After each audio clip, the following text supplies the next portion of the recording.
दोस्तों नमस्कार। एक बहुत बड़ी डेवलपमेंट हुई है कि यूएई के प्रेसिडेंट मोहम्मद बिन जायद वो इंडिया में आ गए मंडे जनवरी 19 को। और आप देखिए मजे की बात यह है कि वो 3 घंटे से भी कम इंडिया के अंदर ठहरे। शॉर्ट विजिट थी और 3 घंटे लगते हैं यूएई से इंडिया के अंदर आने में और 3 घंटे वापस जाने में। उन्होंने इंडिया के अंदर जो टाइम स्पेंड किया पीएम मोदी के साथ या किसी के साथ भी, वो 2 घंटे कुछ मिनट का था। लोग हैरान है कि आपको क्या जल्दी थी यहाँ पे आने की, क्यों इंडिया ने उन्हें बुलाया। और ये कहा जाता है उनको बुलाया गया इंडिया के द्वारा क्योंकि यहाँ पे बहुत से इश्यूज है इस टाइम पे। यूएई के साथ हमारे रिलेशन बहुत अच्छे हैं। हमारा उसके साथ जो बायलैटरल ट्रेड है वो है $100 बिलियन का। और कोई भी अगर यूएई के अंदर पकड़ा जाता है या यूएई के अंदर हमें पता चलता है कि एक ऐसा आदमी है जिसकी इंडिया के अंदर जरूरत है, हमारी वांटेड लिस्ट के अंदर है, तो हम उनको एक मैसेज कर देते हैं और यूएई के जो गवर्नमेंट है वो उसको डिपोर्ट कर देती है। तो आप देखिए किस टाइप के हमारे रिलेशन है। और आज गल्फ के अंदर बहुत सी प्रॉब्लम चल रही है। एक तरफ ईरान पे वार की बात चल रही है, एक तरफ सऊदी का पैक्ट हो गया पाकिस्तान के साथ, और एक तरफ इस्लामिक नाटो बनने की बात चल रही है। फिर हमास के वहां पे पीस का एग्रीमेंट साइन होने की बात चल रही है जिसके अंदर पाकिस्तान को बुलाया गया, इंडिया को बुलाया गया, और सारी गल्फ कंट्रीज इस टाइम पे सॉरी और सारी गल्फ कंट्रीज इस टाइम पे परेशान है कि कब ईरान पे अटैक होगा। अगर ईरान पे अटैक होगा तो सारा गल्फ भी बर्बाद हो सकता है, क्योंकि अगर ईरान ने अपनी मिसाइलें फेंकनी शुरू कर दी, इनके जो ऑयल के डिपो है, ये ऑयल के जो इंस्टॉलेशन है, तो वहां पे बर्बाद हो जाएंगे। वो किसी भी तरीके से सेफ नहीं है। लेकिन आज हम बात करने जा रहे हैं क्यों यूएई के प्रेसिडेंट इंडिया के अंदर आए, और सिर्फ 3 घंटे के लिए, 3 घंटे से कम के लिए। इसी पे चर्चा करने के लिए हमारे साथ बैठे होते शंकर पानी जी। पानी जी, आप भी देखिए किस तरीके से वो 3 घंटे का टाइम यहाँ पे बिताने के लिए आए। पीएम मोदी से 45 मिनट मेरे। देखिए क्या है सर, जैसे इंडिया और पाकिस्तान का सबसे बड़ा फर्क है कि इंडिया बोलता है ले लो और पाकिस्तान हर समय बोलता है दे दो। और हमारी सबसे जमती है, इवन सऊदी से भी रिलेशन अच्छे हैं, ईरान से भी रिलेशन अच्छे हैं। तो इसीलिए यूएई का कुछ होगा वहां पर, उनका कॉम्प्लिकेशन चल रहा है उधर विद सऊदी एंड ऑल। तो उस सिलसिले में आए होंगे और definitely regard to discuss the geopolitics and trade तो नंबर 1 ही होता है हमारा, बिल्कुल you know that is most important thing कि भाई जैसे भी कोई रिलेशन हो किसी कंट्री के साथ, कुछ भी हो, लेकिन ट्रेड होना चाहिए और 4 पैसे दोनों को कमाने चाहिए। तो दैट इज द पर्पस। और दे नो कि यार you know like India is a giver, not a beggar anymore, you know. जिस तरह से पाकिस्तान है वो तो बेगर ही है बेचारा। तो that is why they came and they, मेरे ख्याल से ये बड़ा अच्छा ये झटपट वाला ट्रिप कि 3 घंटे आने को लग रहे हैं, 3 घंटे जाने को लग रहे हैं और 3 घंटे यहाँ, और जिसके अंदर आई थिंक 90 मिनट्स या ही स्पेंड विद अपने मोदी जी। और मोदी जी पीएम मोदी के साथ 45 मिनट रहे। और वहां पे एक्चुअली मैं आपको और बता दूं यहाँ पे कि ये जब आए तो पीएम मोदी इनको एयरपोर्ट लेने गए और एयरपोर्ट से इनको अपनी गाड़ी में बिठाया, गाड़ी में बिठा के बातचीत की, फिर इनसे 45 मिनट मीटिंग की। और इनके साथ इनके फॉरेन मिनिस्टर भी आए थे, इनके डिफेंस मिनिस्टर भी आए थे। और लेकिन यहाँ पे इस टाइम पे बड़ी इंपॉर्टेंस है। देखिए हमारी जो ट्रेड है वो $100 बिलियन की, और यहाँ पे एक एग्रीमेंट साइन किया गया। वो एग्रीमेंट साइन किया गया कि इंडिया उनसे 3 बिलियन की लिक्विफाइड नेचुरल गैस खरीदेगा।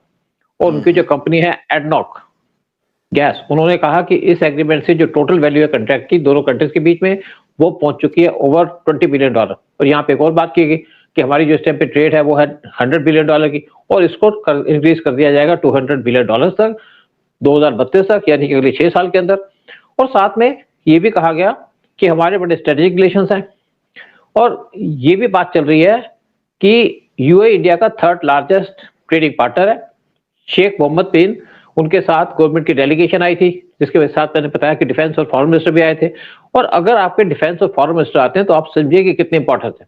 यहाँ पे एग्रीमेंट साइन किए गए डिफेंस के अंदर, स्पेस एनर्जी के अंदर, फूड सेफ्टी के अंदर, और इंडिया और यूएई के बीच में और भी बहुत से एग्रीमेंट साइन किए गए। और जो सबसे इंपॉर्टेंट एग्रीमेंट था वो था डिफेंस का। इस पे बात करेंगे। साथ में एक स्पेशल इन्वेस्टमेंट चल रही थी यहाँ पे ढोलेरा गुजरात के अंदर, उसके अंदर भी उन्होंने कहा हम इन्वेस्टमेंट करेंगे। और इसके बाद यहाँ पे जो बातें डिस्कस की गई कि एक कल्चरल स्पेस का म्यूजियम खोला जाएगा इंडियन आर्ट हेरिटेज आर्कियोलॉजी के ऊपर यूएई के अंदर। आपको याद होगा कि यूएई के अंदर एक बहुत बड़ा मंदिर बना था, बैप्स का मंदिर बना था, जब पीएम मोदी वहां गए थे। और वहां पे बहुत से लोग विजिट करते हैं यूएई के अंदर। अगर आप जाएंगे दुबई या किसी भी यूएई की कंट्री के अंदर, क्योंकि यहाँ पे 7 छोटे-छोटे कंट्री का मिलकर बना यूएई 1971 में बना था, और यहाँ पे आप जाएंगे तो यहाँ पे आपको ऐसी फ्रीडम मिलेगी जो आपको किसी भी गल्फ कंट्री में नहीं मिलेगी। शराब पी सकते हैं लेकिन घर में बैठ के। वहां पे अगर ईरान जाएंगे, किसी कंट्री में जाए तो ताश खेलनी अलाउड नहीं है। यहाँ पे लोग तख्त पे बैठ के बाहर ताश खेलते हैं, लेकिन वहां पे क्राइम रेट 0 है। अगर कोई उनकी कंट्री के खिलाफ क्राइम करता है तो उसको पकड़ के बंद कर देते हैं, लेकिन वहां से किसी थर्ड कंट्री पे क्राइम करे, क्योंकि दाऊद भी वहां पे था, बहुत से लोग थे, तो उसको छोड़ते नहीं। आज जो गुंडे लोग हैं या जो टेररिस्ट है, वो दुबई जाने से डरते हैं, क्योंकि दुबई इंडिया के कहने पे उनको डिपोर्ट कर देता है। और यहाँ पे बहुत से एग्रीमेंट साइन किए गए। एक जो डिफेंस का एग्रीमेंट है, उसके अंदर इंडिया इनकी आर्मी को ट्रेन करेगा, एयरफोर्स को ट्रेनिंग देगा, नेवी को ट्रेनिंग देगा, साथ में दोनों कंट्रीज डिफेंस के एक्सरसाइजेस करेंगे। एक इशू आया था सामने कि पाकिस्तान ने सऊदी के साथ एक एग्रीमेंट साइन किया, जिससे इंडिया भी परेशान था। और उसके अंदर था कि अगर कोई सऊदी पे अटैक करेगा तो पाकिस्तान के साथ चला जाएगा, अगर पाकिस्तान पे अटैक करेगा तो सऊदी उसको सपोर्ट करेगा, लेकिन सऊदी अपने डिफेंस नहीं भेजेगा, सऊदी पैसे देगा, पाकिस्तान अपनी आर्मी भेजेगा। और इस टाइम पे सऊदी के साथ पाकिस्तान एक डिफेंस का एक्सरसाइज कर रहा है वहां पे। लेकिन मेन प्रॉब्लम क्या है, शुरू से लोग मानते थे कि सऊदी और यूएई बहुत क्लोज फ्रेंड्स हैं, लेकिन रिसेंटली क्या हुआ कि इनके पास जो यहाँ पे सऊदी के पास जो एक कंट्री है यमन, यमन के अंदर हूथी भी वहां पे है जिनको ईरान सपोर्ट करता है, और जो यमन की गवर्नमेंट है उसको सपोर्ट करते हैं सऊदी और आपके यूएई, लेकिन दोनों उनको आर्मी की सपोर्ट भी देते हैं। वहां पे क्या हुआ कि कुछ ग्रुप्स हैं यमन की जो गवर्नमेंट है, जिनको यूएई सपोर्ट करता है और कुछ को करता है सऊदी, और दोनों अपना इन्फ्लुएंस बढ़ाना चाहते हैं। तो वहां पे यूएई अपने जो डिफेंस के इक्विपमेंट भेजे, जो उनके रेबल ग्रुप्स हैं, जो उनके जो ग्रुप्स हैं, और उसके ऊपर सऊदी ने अटैक कर दिया, जिसकी वजह से दोनों के रिलेशन खराब हो गए। और ये पहली बार सामने आया कि यूएई और सऊदी के रिलेशन इस टाइम पे काफी स्ट्रेटेजिकली एक नुकसानदायक है एक दूसरे के लिए। दोनों एक दूसरे को टारगेट करने लगे। और एक ये रीजन है कि यूएई के जो प्रेसिडेंट है इंडिया के अंदर आए मदद मांगने के लिए कि हमारी हेल्प करिए, और इंडिया ने कहा कि हम आपकी पूरी मदद करेंगे। एक इंडिया ने स्ट्रेटेजिक डिफेंस एग्रीमेंट साइन किया। उन्होंने ये नहीं कहा कि हम किसी के साथ हैं, लेकिन ये कह दिया कि हमें आपको जो भी जरूरत होगी सामान की देंगे, ट्रेनिंग देंगे, इक्विपमेंट देंगे, मिसाइलें देंगे, जो कुछ भी चाहिए। लेकिन दूसरी तरफ क्या है कि पाकिस्तान अपने आप को एक्सपैंड कर रहा है पूरे गल्फ के अंदर, और वहां जाकर के ये एक गल्फ का नाटो बना रहा है, जिसके अंदर टर्की भी आ रहा है, वो भी आना चाहता है। और इससे पहले आप देखिए सऊदी तो आ ही चुका है, फिर कुछ सूडान है वो भी इसको ज्वाइन करने वाला है। और पाकिस्तान ने पीछे एक अनाउंसमेंट की थी कि $2 बिलियन के सऊदी को JF-17 फाइटर जेट देगा, जो चाइनीज फाइटर जेट है। इससे इंडिया भी थोड़ा परेशान है कि अब तो पाकिस्तान अपने आपको डिफेंस में एक्सपैंड कर रहा है। उससे पहले पाकिस्तान ने लीबिया के साथ एक $4 बिलियन का एग्रीमेंट साइन किया था डिफेंस के ऊपर। और कुछ और कंट्रीज हैं, जैसे यमन को भी पाकिस्तान 1.5 बिलियन की, सूडान को पाकिस्तान 1.5 बिलियन के डिफेंस के इक्विपमेंट बेच रहा है, प्लेस बेच रहा है, और इसके पीछे से चाइना है। और अगर यहाँ पे अलाइनमेंट बन जाती है या नाटो बन जाता है गल्फ के अंदर, तो इंडिया को परेशानी होगी, यूएई को परेशानी होगी। तो इसलिए इंडिया यहाँ पे अपने आप को असर्ट कर रहा है। पहले इंडिया अपने आप को डिस्प्यूट से दूर रखा करता था गल्फ के अंदर, लेकिन आज इंडिया इन्वॉल्व कर रहा है अपने आप को यहाँ पे, क्योंकि अगर पाकिस्तान चला गया कहीं पे तो इंडिया अपने इन्फ्लुएंस वहां पे लूज नहीं करना चाहता, क्योंकि यहाँ पे बहुत से इंडियंस हैं जो ये काम करते हैं यूएई के अंदर, सऊदी के अंदर, बाकी कंट्रीज के अंदर भी, पाकिस्तान भी करते हैं। पाकिस्तान को तो वैसे कोई पसंद, हाँ अबू धाबी देख लीजिए, नहीं वैसे तो पाकिस्तान को पसंद नहीं करता। वहां पे भिखारी थे जो सऊदी ने पाकिस्तान से निकाल दिए, 20,000 जो पाकिस्तान के भिखारी थे उनको अपनी कंट्री से निकाल दिया। लेकिन अब एक नया चैलेंज बना इंडिया के साथ, जो गल्फ नाटो बनने की कोशिश की जा रही है। इससे इंडिया परेशान है, यूएई परेशान है। तो इंडिया अपने एक ज्यादा क्लोज रिलेशन बना रहा है यूएई के साथ, ताकि अगर जरूरत पड़े तो वहां पे अपने इन्फ्लुएंस को और ज्यादा एक्सटेंड कर सके, उनको मिलिट्री सपोर्ट कर सके। और देखिए पाकिस्तान देखा जाए तो हमारे मुकाबले कुछ नहीं है, लेकिन पाकिस्तान के साथ इस टाइम पे टर्की ने ज्वाइन कर लिया उनको। और दूसरी तरफ आप देखें, जब अजरबैजान और अर्मेनिया का लड़ाई हो रही थी, अजरबैजान जबकि मुस्लिम कंट्री है और अर्मेनिया क्रिश्चियन कंट्री है, तो उस टाइम पे अजरबैजान के साथ खड़ा था पाकिस्तान। टर्की ने उनको ड्रोन्स दिए थे, और साथ में उनके कुछ और कंट्रीज भी सपोर्ट कर रही थी। लेकिन दूसरी तरफ इजराइल सपोर्ट कर रहा था साथ में अजरबैजान को, जबकि अजरबैजान एक मुस्लिम कंट्री है। इजराइल इसलिए सपोर्ट कर रहा था कि इजराइल को ऑयल बेचने वो, और दूसरी बात क्या है कि अजरबैजान के थ्रू इजराइल ईरान की गवर्नमेंट में पूरी वाच रखा करता था, वहां पे उनका मोसाद का बहुत बड़ा ऑफिस है। तो उस टाइम पे अर्मेनिया के साथ खड़ा था ईरान, और साथ में इंडिया उनको इनडायरेक्ट सपोर्ट दे रहा था।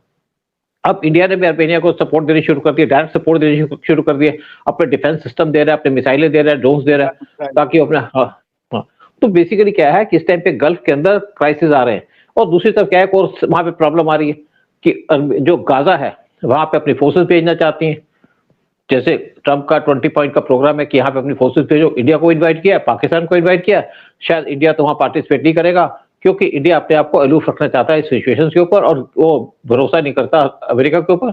लेकिन इस चीज को डिस्कस कर रहे थे यूएई और इंडिया, क्योंकि यूएई को भी कोई जो गल्फ कंट्री है सऊदी के इन्फ्लुएंस के अंदर आकर के उसको निग्लेक्ट कर रही है, तो यूएई इस टाइम पे और ज्यादा क्लोज आ रहे हैं इंडिया के। और यहाँ पे एक और बात यहाँ पे डिस्कस की गई कि इंडिया से एक ट्रेन जाएगी यूएई के अंदर अंडर सी, उसमें बात चल रही है, और यूएई ने कहा कि मैं इसको फाइनेंस करूंगा, और इंडिया भी उसको बड़ा इंटरेस्टेड है इस ट्रेन को चलाने के अंदर, क्योंकि यहां से डायरेक्टली ट्रेड भी कर पाएंगे, दूसरे बिजनेस भी कर पाएंगे, साथ में 2 घंटे लगेंगे इंडिया से यूएई के अंदर जाने में by train, under sea train. उसमें बात चली दोनों कंट्री के बीच में। लेकिन मेन बात है कि इस टाइम पे जो सबसे बड़ा इशू है वो है पाकिस्तान की जो एंट्री हो रही है लार्ज स्केल में गल्फ के अंदर।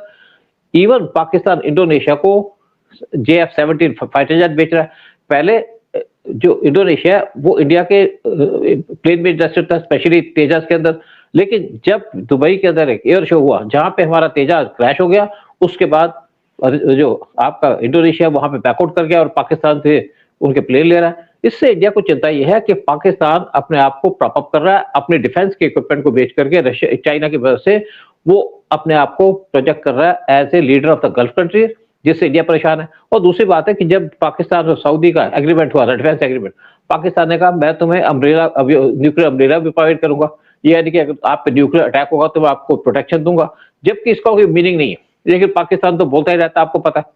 और सऊदी का इंटरेस्ट पाकिस्तान के अंदर यह है कि सऊदी की फोर्सेस लड़ नहीं सकती, जो यमन के हुती से लड़ाई हो रही है उसके अंदर सऊदी फोर्सेस लड़ नहीं सकती, इसलिए पाकिस्तान को सामने रखा है। और दूसरी बात ये भी है कि जो सऊदी ये भी चाहता है कि पाकिस्तान सूनर और लेटर उनको टेक्नोलॉजी देगा न्यूक्लियर बम बनाने की, इसकी भी कोशिश कर रहा है।